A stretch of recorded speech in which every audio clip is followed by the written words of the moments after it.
I've started a new channel called Lanila Tales. Please subscribe and watch my best stories there. Link is in the description. The first sound was laughter, the kind of cruel rolling laughter that shakes walls. It came from the balconies of the alien warlords, their massive throats booming like war drums as they stared at the tiny figure standing alone in the arena sand.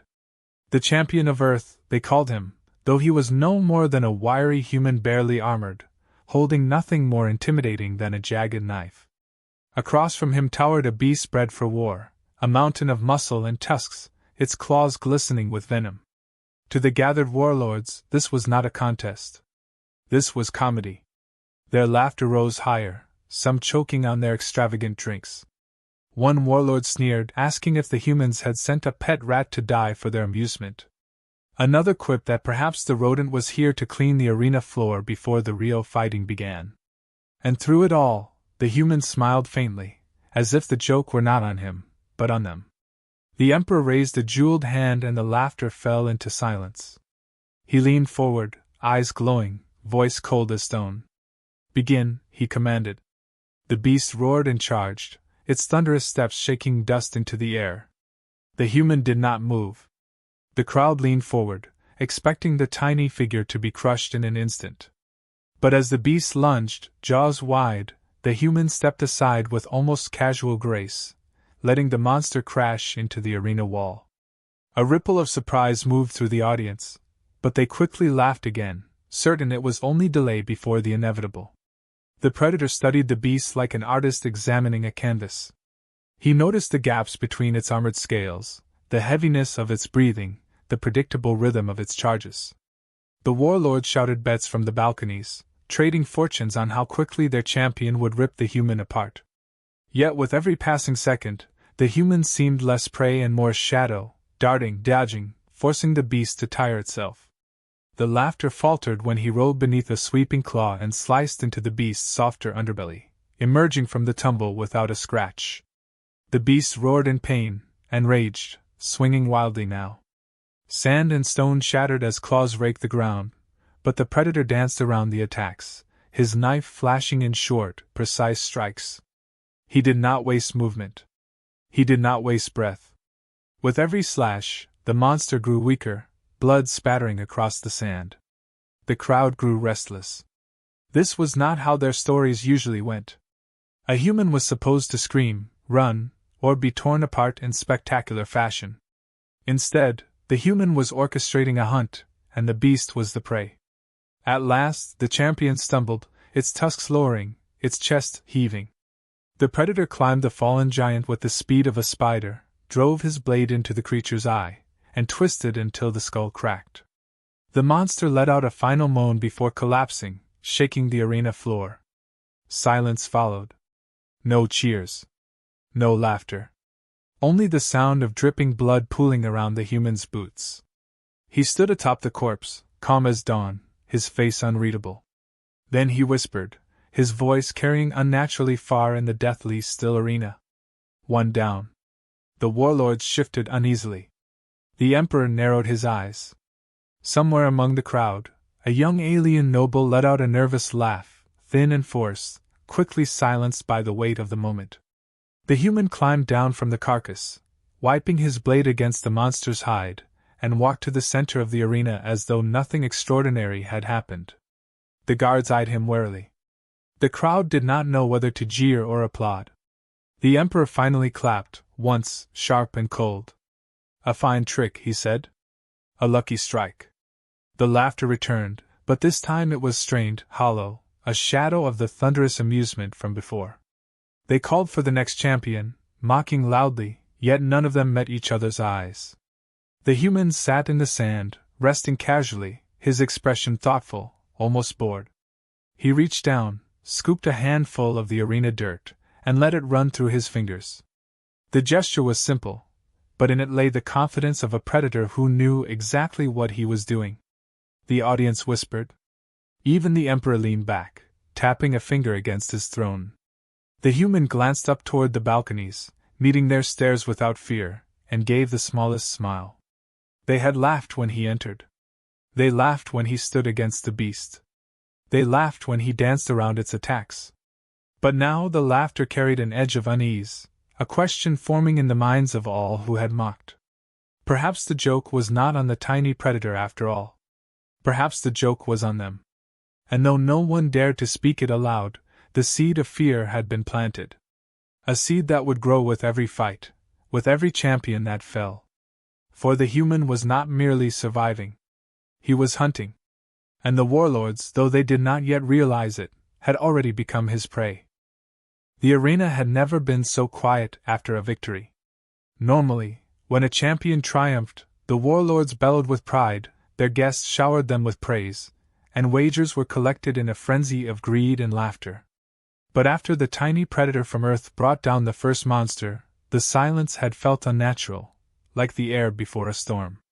Even as the beast's body was dragged away, leaving a smear of blood across the sand, the crowd spoke in whispers instead of roars. The Emperor, however, refused to let fear take root among his nobles. He waved a jeweled hand and demanded the betting resume. The human strike was clever, he said, but luck can only hold for one battle. Let us see if his luck survives the next. His voice carried authority, and soon the balconies filled again with shouts and wagers, though beneath the noise ran an undercurrent of doubt. The next champion chosen was a serpent bred on a molten world, its body plated with metallic scales that shimmered like fire. It stretched longer than 10 men, and its wings, ragged and leathery, spread wide enough to cast a shadow over half the arena. Its fangs dripped with acid that could melt stone, and its eyes glowed with a terrible hunger. The crowd cheered, though many forced their voices higher than usual, as if to drown their own uncertainty. The human predator simply stood in the center of the sand, head tilted slightly, watching the creature slither into place. His face betrayed no fear, no awe, only the calm gaze of someone measuring distance and timing, as though he were examining a puzzle. A young alien serving as translator, one of the few who spoke the human tongue, approached the predator during the pause before the battle. "Why do you not tremble?" he asked softly. "Even the bravest warriors shake when they face the fire serpent."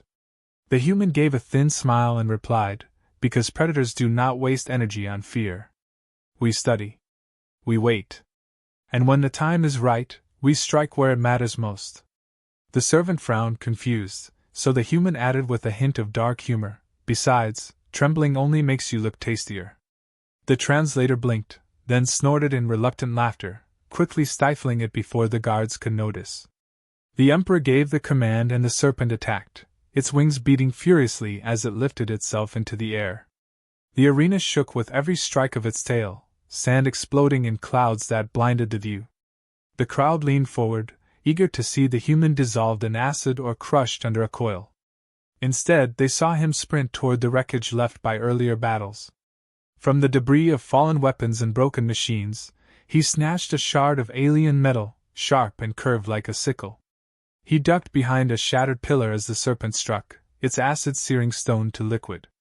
The smell was sickening, but the predator moved before the fumes reached him, sprinting to another position, forcing the beast to chase. This was not the battle the warlords expected. They wanted a quick kill, something to erase the doubts sown by the first fight. But the human was not running aimlessly. He moved with intent, leading the serpent across the arena like a hound chasing bait.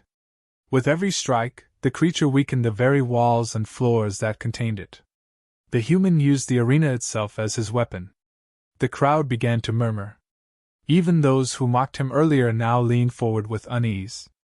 At last the serpent cornered him near the collapsed gates where broken machinery lay piled high. The predator crouched low, his eyes locked on the monster's movements. As the beast lunged, he rolled aside and drove the stolen shard of metal deep into one of its wing joints. The serpent screamed, thrashing wildly. The predator did not linger. He leapt onto the machine wreckage, sprinting higher as the serpent thrashed beneath him.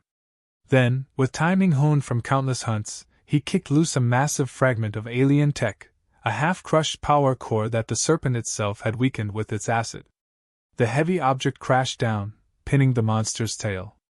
The crowd gasped as the serpent shrieked, trying to free itself. The predator did not hesitate. He slid down the wreckage, sprinted along the length of the trapped beast, and slashed again and again into its softer scales, avoiding its snapping jaws until at last he drove his blade into the vulnerable base of its skull. The serpent convulsed, then went still, its body twitching only as the last sparks of life bled away. Silence fell again. The predator wiped the blood and ichor from his face, looking up into the balconies. He did not speak this time. He only stared, as if daring them to laugh. The warlords shifted, adjusting their robes, their faces pale under their masks of arrogance. A few tried to applaud, but the sound was weak, unconvincing. The emperor forced himself to clap, his jeweled fingers sharp against the quiet. "Remarkable," he said loudly, his voice echoing.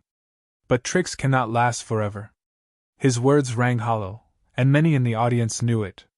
That night, the predator sat in his cell, calm and quiet, while whispers filled the palace halls.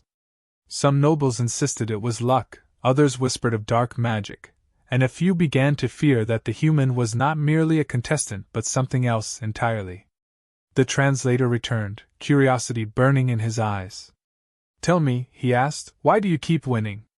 The predator leaned forward, his expression almost amused. "Because they keep sending prey dressed up as predators," he replied. The translator frowned. "But the serpent, the beasts, they are larger, stronger, deadlier than you." The human gave a small laugh. "Strength without thought is a gift to hunters. The stronger they are, the easier they fall when they believe they cannot lose." The words unsettled the translator, yet also lit a strange hope within him. He had seen many champions die in the arena, but none like this. For the first time, he wondered if the tiny predator might not only survive, but also change everything. The following morning, the emperor announced that more champions would be sent against the human. The crowd, though loudly cheering, could not shake the unease growing in their hearts. The predator had turned two battles meant for mockery into lessons in fear. And though no one dared admit it aloud, many warlords could not sleep that night, haunted by the thought that the little predator was not the one being hunted. They were. The emperor did not enjoy the whispers that had begun to spread across his court. Twice the human had been placed before monsters that should have ended him within moments, and twice the outcome had been the same. The crowd, though still cheering when commanded, no longer laughed without effort. Their amusement had curdled into unease, and unease in an empire built on fear could become dangerous. The emperor decided the time for casual sport was over. He summoned his warlords into council, their towering frames bending in obedience as they surrounded the throne. "Enough of luck and tricks," he said. "Let us see how the tiny predator fares when no rules protect him, when he faces challenges that even gods would dread." The warlords bowed, but the smirks on their faces carried a venom of their own. The next contest was no ordinary match. From the beginning, it reeked of sabotage. The human was thrust into the arena before dawn, given no food or water, his body already weary from 2 days of confinement without rest. When the gates opened, not one beast but 3 thundered in, each altered with cybernetics and weapons forged to pierce through anything that breathed. One had twin cannons mounted to its shoulders, glowing with lethal heat. Another, a 4-armed brute, had steel claws instead of hands, sparks dancing along its edges. The third moved like a wolf, its spine lined with spikes that dripped poison. The crowd howled in excitement, eager to see the human torn apart not in minutes but in seconds. The emperor himself leaned forward, his eyes bright with cruel anticipation. The human, however, did not show despair. He stood still, rolling his shoulders as though preparing for a long walk rather than certain death. He even glanced up at the balconies, catching the eyes of the nobles, and said loud enough for many to hear, "I've seen worse back home." "Ever wrestled a tax collector?" The remark landed oddly in the alien tongue, but the translator nearly choked holding back laughter. The crowd murmured in confusion, unable to decide if he mocked them or merely babbled in madness. The beast charged before the moment could linger, and the battle began with a roar that shook the arena walls. The predator did not meet them head-on. He sprinted, zigzagging as plasma bolts scorched the ground where he had stood moments before. The wolf beast leapt, its poisoned spine slicing through air, but he rolled beneath it, slashing across its underbelly before darting away. The strike was shallow but enough to spill fluid that hissed on the sand. The brute with claws slammed down, breaking stone into shards, narrowly missing him. He used the momentum to his advantage, sliding between its legs and slicing at the exposed wiring where flesh met steel. Sparks erupted, and the creature bellowed in confusion. But even a predator cannot escape three foes forever. The wolf turned, claws raking across his back, leaving a bloody trail. The cannons fired again, one bolt grazing his shoulder, burning deep into flesh. The predator staggered, breathing hard, blood staining his simple armor. The crowd cheered, certain the end had finally come. Yet from the balcony, one pair of eyes did not join the celebration. The translator, hidden among servants, watched with clenched fists. He had seen sabotage, had overheard whispers of poison gas to be released into the arena, of collapsing gates timed to trap the human. And yet, despite every cruelty, the predator fought on, eyes sharp, movements precise. Then came the turn. The predator, bleeding and limping, began to lure the beasts into each other's paths. He used their rage, their speed, their strength against them. The wolf lunged, but at the last second, he ducked aside, and the beast's spines drove deep into the brute's armored leg. The brute howled, stumbling, giving the human time to climb onto its back. He plunged his knife into the creature's neck, twisting wires and flesh until it collapsed, shuddering in its final spasms. The cannons roared again, striking the corpse of the brute instead of their target. Sparks flew, smoke rising. The crowd gasped, their laughter gone. The wolf circled again, dripping venom, but the predator had already snatched a shard of broken steel claw from the dead brute. He hurled it with perfect timing, driving it through the wolf's throat.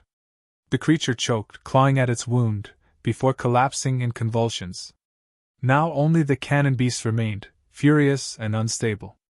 The predator moved slowly, exhausted, his blood trailing behind him. The cannons locked on, charging for a final blast. But instead of fleeing, he darted straight toward the monster, closing the distance so quickly the cannons could not aim without striking their own body. He scaled its side, ripping into the wires beneath its armor. The beast thrashed violently, firing wildly, plasma bolts striking the walls and collapsing stone. One stray bolt hit a power cell embedded in the arena floor, detonating in a blinding flash. When the smoke cleared, the human stood upon the beast's ruined body, charred but alive. The arena was silent. No laughter, no cheering, only the distant crackle of fire. The predator staggered, then straightened, his body trembling but unbroken. He raised his knife, dripping with oil and blood, and pointed it toward the balconies. The meaning was clear. No matter what they sent, he would not fall. The Emperor's jaw tightened. His warlords avoided his gaze, suddenly less certain of their mocking smiles. In the shadows of the service tunnels, the translator hurried to meet the human after the battle. He carried a flask of water, his hands shaking. "You should not be alive," he whispered. "They stacked the odds against you, poisoned the air, set traps no one could survive." The predator drank deeply, then handed the flask back, his eyes sharp. "They are desperate," he said. "That makes them sloppy." The translator swallowed, torn between fear and admiration. "You will not last forever," he murmured. "No one escapes the Emperor's will." The predator leaned closer, his voice low and cold. "Everyone falls, even emperors." For the first time, the translator felt a spark of hope buried under his fear. He had lived his life as a slave to the Empire, never imagining anything could break its chains. But as he looked into the eyes of the predator, bloodied yet unbowed, he wondered if perhaps he was witnessing the beginning of something greater. Perhaps the laughter of the warlords would not last much longer. Perhaps the hunt was not merely for survival, but for something far more dangerous. The palace halls no longer echoed with easy laughter. What once had been a theater of arrogance and mockery now hummed with unease. After the third contest, whispers spread like smoke through the Empire's courts. The tiny predator had endured sabotage, multiple foes, poisoned air, and still lived. 3 champions lay dead, their monstrous corpses dragged from the arena one after another. No one dared speak of it openly before the Emperor, but in the shadows of the balconies, nobles muttered about omens and curses. They drank heavily to smother their fear, yet when the night came, sleep evaded them. The predator's eyes haunted their dreams, those calm and calculating eyes that looked not like prey, but like a hunter silently choosing its next meal. The Emperor noticed. He sat upon his throne, jewels flashing in the firelight, and glared at the shifting, whispering warlords who once roared with confidence. The empire had survived for centuries by convincing its people that its rulers were invincible, that their champions were avatars of strength. But the human, small as he was, had undone that illusion with blood and cunning. The emperor ordered grand feasts, louder cheers, higher wagers, but none of it truly drowned the unease. Laughter still rang in the arena, but it was strained, carrying the thin edge of desperation. The predator seemed to sense the change and fed it with his presence. Between matches, he walked the sand with casual ease, eating the strange alien rations provided as though picnicking in a graveyard. When guards approached with weapons ready, he quipped about how they looked hungrier than he did. His humor spread unease rather than comfort, for each joke reminded the nobles that the little hunter was not broken by pain or fear. He was relaxed, as if he had been waiting his entire life for such games. His calmness became a weapon sharper than his blade. Every smile chipped away at the warlord's certainty. Meanwhile, in the servants' quarters and slave pits, whispers of the predator grew like fire. The translator who had risked speaking with him carried tales of his defiance, embellishing them into something closer to legend. To the enslaved, the predator was no longer just a contestant. He was proof that the empire could bleed. They began to call him the shadow who laughs at giants, the knife that drinks arrogance. Hope, once forbidden, spread like cracks in glass, fragile but impossible to contain. The emperor was not blind to these currents. He summoned his warlords again and demanded their loyalty. One by one they bowed, swearing the predator would be crushed. Yet their voices shook, and he could see doubt even in their lowered eyes. The emperor's fury grew, for he knew fear among the rulers was more dangerous than rebellion among slaves. Fear could rot loyalty from the inside. He needed a spectacle, something so overwhelming it would erase every whisper, every seed of doubt. He announced that the predator would next face his personal champion, a titan undefeated in 1,000 battles. This announcement spread like thunder through the empire. The personal champion was no mere beast. It was a figure shrouded in myth, a warrior said to have slain entire armies single-handed. The warlords clung to this promise like drowning men to driftwood, convincing themselves the predator's run of victories was at an end. The laughter in the palace returned louder, but it was brittle, a glassy sound that threatened to shatter with the slightest strike. Some nobles already feared the outcome, though they dared not voice it. They knew the human had a way of turning impossibility into inevitability. The predator listened to the announcement without a flicker of surprise. Sitting in his cell, he sharpened his blade calmly, the sound of metal scraping filling the air. The translator whispered that the emperor's champion had never been defeated, that no weapon had pierced its armor, that entire tribes had perished under its fists. The predator's response was simple. Everything dies. The translator shivered, unsure if those words were comfort or prophecy. When the day of the challenge came, the arena was transformed into a grand stage. Banners of gold and crimson hung from the balconies. Drums pounded like the heartbeat of the empire. Alien choirs chanted songs of conquest as thousands gathered to witness the moment the human would finally be erased. The emperor himself rose, his voice booming across the stadium. Today, he declared, the empire would remember why its rulers were gods among mortals. Today, the tiny predator would be ground into dust beneath a true champion of war. The crowd roared on command, but beneath the sound was a tension that not even the emperor's words could sweep away. The predator entered the arena without fanfare, walking slowly, his expression unreadable. He looked almost ordinary, his body scarred, his movements unhurried. Yet the silence that followed him was louder than the drums. The emperor's champion emerged with thunder, a giant clad in living armor, eyes burning with fury. It stood 3 times the human's height, every muscle engineered for destruction. In one hand it carried a hammer that glowed with searing energy, in the other a shield of black steel said to have turned aside suns. The crowd erupted into cheers, clinging to the sight as salvation.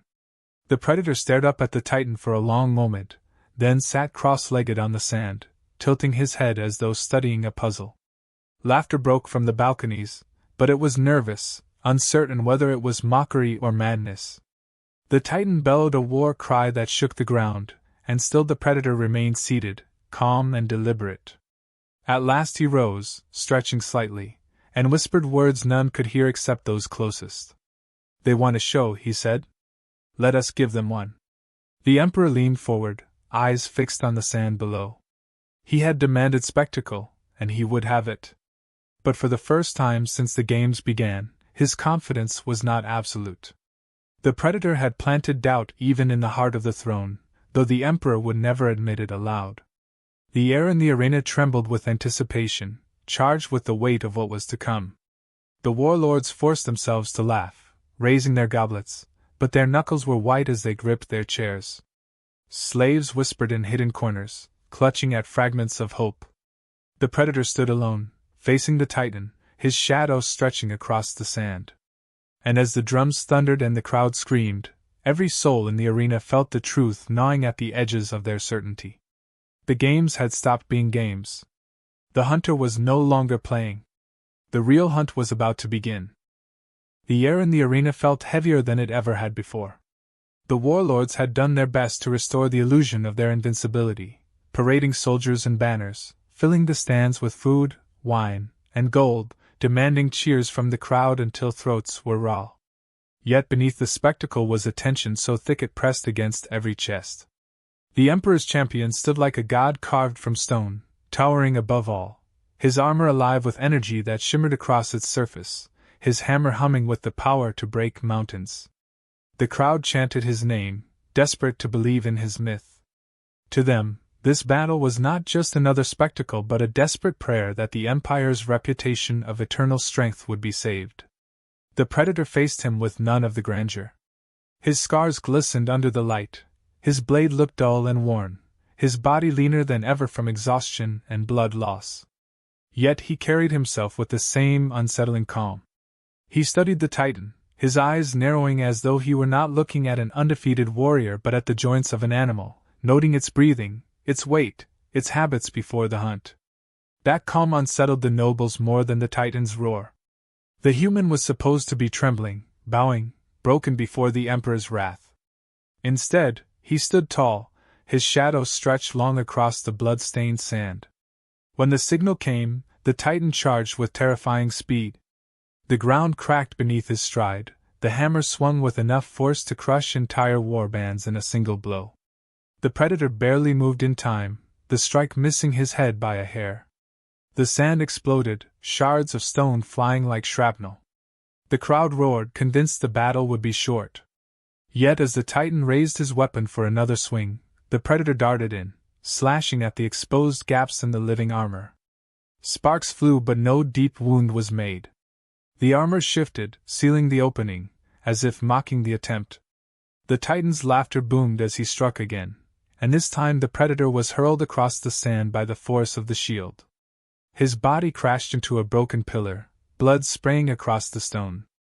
The nobles leapt to their feet, cheering, believing the end had come. But the predator dragged himself upright, spitting blood, and smiled faintly as if he had been expecting the blow. He limped back toward the center, circling, forcing the Titan to turn, to chase, to swing again and again. Each strike shook the arena, but with every dodge and every roll, the predator grew more certain of the rhythm. The Titan was unstoppable, but not unpredictable. Every movement, every boastful swing, revealed a pattern. The predator bled, his body screamed with pain, yet his eyes sharpened with each passing moment. The crowd began to notice. The Titan was landing strikes, but he was not killing. The predator was hurt, but not finished. A murmur rippled through the balconies as nobles realized that somehow the human was still there, still watching, still hunting. The Emperor's fingers dug into the arms of his throne as he leaned forward, unwilling to admit unease but unable to dismiss it either. The Titan, enraged by the human's persistence, unleashed his full fury. He slammed the hammer into the ground, sending a shockwave that toppled the weakened walls of the arena. Sand and stone rained down, burying parts of the floor. The predator was thrown into the debris, coughing under the dust. The Titan advanced, his laughter echoing. "Do you see, little worm?" he thundered. "This is what it means to face a god." The predator, half buried in rubble, laughed hoarsely in reply. "I've hunted gods before. They bled just the same." The crowd went silent. No one had ever spoken to the Emperor's champion like that. The Titan roared and lifted his hammer for the finishing blow, but that moment of arrogance was exactly what the predator had been waiting for. He rolled free of the rubble and darted close, too close for the hammer to swing fully. The Titan's shield struck, throwing him aside, but not before his knife slashed deep into one of the glowing seams of the armor. The light flickered, dimming for an instant. The Titan staggered, shocked that his invincible armor had faltered. The predator landed hard, coughing blood, his knife nearly broken. Yet his eyes locked on the seam he had pierced, a hunter marking the weak spot of prey. The battle raged on, each clash shaking the arena like thunder. The predator was beaten again and again, bones breaking, blood streaming, but he returned every strike with another slash, another cut, always aimed at the same seam. Bit by bit, the armor's glow weakened. The Titan grew angrier, sloppier, swinging with rage instead of precision. The predator endured it all, his body a ruin, until finally the armor cracked, light bursting from within as the living metal failed. The Titan bellowed, staggered, and in that instant the predator leapt upon him, driving his broken blade deep into the exposed flesh at the base of his throat. The crowd screamed as the Titan fell to his knees, clutching his neck, blood pouring out in torrents. The predator clung to him like a shadow, twisting the blade until the Titan collapsed onto the sand with a sound that shook the earth. Silence smothered the arena. The undefeated champion, the god of war, lay dead beneath the weight of a single human. The predator stood, drenched in blood, his knife snapped in half but still clenched in his hand. He looked up at the balconies where the warlords sat frozen in disbelief. He did not shout, did not celebrate. He simply stood, swaying slightly from exhaustion, and locked his gaze on the Emperor. The Emperor forced a laugh, though it cracked with straying. "Splendid," he declared. "A magnificent show." His words rang hollow, his voice brittle. The nobles did not join his laughter. Their eyes darted nervously, their hands trembling over their goblets. They could no longer dismiss the human as luck or trickery. He had killed what they believed could never die. The predator's expression shifted. For the first time, he let his mask drop, and what shone in his eyes was not survival but purpose. He had not fought for sport. He had not killed for entertainment. Each battle had been a study, each victory a preparation. The Titan's fall was not an end but the beginning of something far more dangerous. The predator lifted his broken knife toward the Emperor's throne, his voice hoarse but steady. "I wasn't here for your beasts. I was here for you." Gasps rippled through the crowd. The warlords who had laughed at him now felt the ice of fear sink into their bones. The Emperor's smile faltered for a fraction of a second before he forced it back, but the damage was done. They all knew. The human had not come to survive. He had come to hunt. And the hunt was far from over. The death of the Emperor's champion rippled through the empire like an earthquake. In the arena, silence stretched so long it seemed the air itself held its breath. Thousands of eyes fixed on the predator standing above the fallen Titan, his body bruised and bloodied, his knife broken but still lifted toward the balconies. Every noble, every warlord, every spectator knew in that moment that the world had shifted. The human had taken the Empire's greatest weapon and turned it into a corpse at his feet. The laughter that had once mocked him was gone forever. The Emperor rose, his jeweled robes gleaming in the light, his voice booming across the arena. "Enough," he declared, his tone sharp as a blade. "The spectacle ends now." Guards poured into the arena, dozens at first, then hundreds, each clad in armor and carrying energy blades. The crowd erupted in shouts, some cheering, some cursing, all desperate to see the human crushed.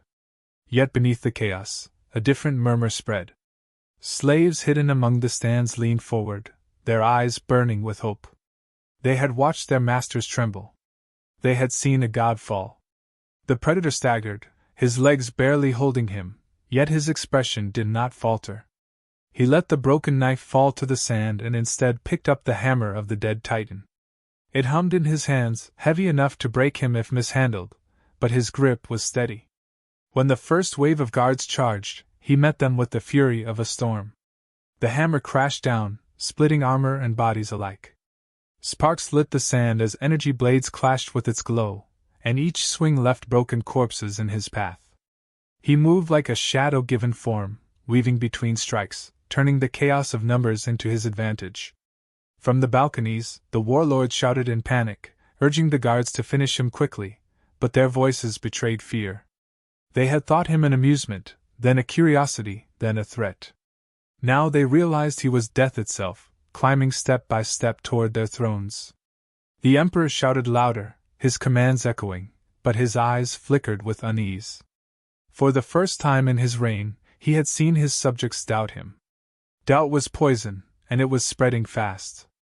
Amid the battle, the translator moved through hidden tunnels beneath the arena. He had seen the predator's intent in his eyes, and he could no longer remain silent. He spread word among the slaves that the time had come. The tiny hunter had cracked the Empire's mask of invincibility, and now was the moment to break it completely. Chains were shattered, weapons stolen, and whispers turned into shouts of rebellion. The predator had not fought alone. He had prepared the ground for this hunt from the beginning. The fight in the arena grew bloodier. The predator was struck again and again, his body nearly breaking under the endless wave of guards, yet his will held like iron. He fought not with desperation but with a grim certainty. Each swing of the hammer was calculated, each step deliberate. He was not merely surviving. He was hunting, and every noble in the balconies felt it. When his eyes met theirs, they turned away, unable to face the truth that they were no longer untouchable. At last the predator hurled the Titan's hammer with all his strength. It crashed into the Emperor's throne, shattering stone and scattering jewels. The Emperor himself was thrown back, his crown falling to the sand. The crowd gasped as the symbol of their empire cracked in plain sight. The predator climbed the wreckage, dragging himself step by step, his face streaked with blood and ash. Around him, the guards hesitated, their confidence shattered by the sight of their emperor sprawled and vulnerable. The Emperor rose with a roar, drawing a blade forged from the heart of a dying star. He leapt into the arena himself, his rage burning brighter than the sun's. The two figures faced each other, one towering in jewels and fury, the other battered, broken, yet unyielding. Their clash was not like the others. It was raw, brutal, fueled by more than survival. The Emperor fought for power, for control, for the illusion of immortality. The predator fought for every life crushed beneath that throne, for the freedom of those who had been silenced. The battle raged until the ground itself cracked under their strikes. Sparks showered the air, screams echoed, and the crowd trembled as they realized the outcome would decide more than one man's fate. In the end, the predator's knife, reforged from the shard of a broken blade, found its mark. He drove it into the Emperor's heart, twisting until the jewels on his robes dimmed and his roar turned into a gasp. The Emperor staggered, eyes wide in disbelief, then fell, his body striking the sand with a hollow finality. Silence followed, heavier than before. The predator stood above the corpse, chest heaving, blood dripping from his hands. He looked up at the balconies where the warlords sat frozen, their faces pale masks of terror. He did not speak a long speech, did not gloat. He only whispered one sentence that carried like thunder across the arena. They laughed at the hunter. They never laughed again. Chaos erupted. The slaves in the stands surged forward, tearing down banners and seizing weapons. The guards who had once enforced the Emperor's will scattered, some throwing down their arms, others fleeing into the tunnels. The nobles scrambled, their power crumbling in the face of rebellion. The predator turned his back on them, walking slowly toward the gates as the crowd of freed slaves roared in triumph. He had not come to rule. He had come to end the laughter of tyrants, and he had succeeded. The empire collapsed in the days that followed. Without its champion, without its emperor, and with rebellion spreading through its ranks, it fell apart piece by piece. The predator disappeared into legend, vanishing into the stars with those who had aided him. Stories spread across the galaxy of the tiny hunter who had brought down giants, whispered by slaves, sung by rebels, feared by warlords who once thought themselves immortal. Some said he still wandered from world to world, a shadow that hunted arrogance. Others believed he returned to his home, carrying scars no one could see. But one truth remained, etched into every tale told in hushed voices. The warlords had laughed at the tiny predator, mocking his size, his weakness, his humanity. And in the end, it was their laughter that died, silenced forever by the one they thought too small to matter.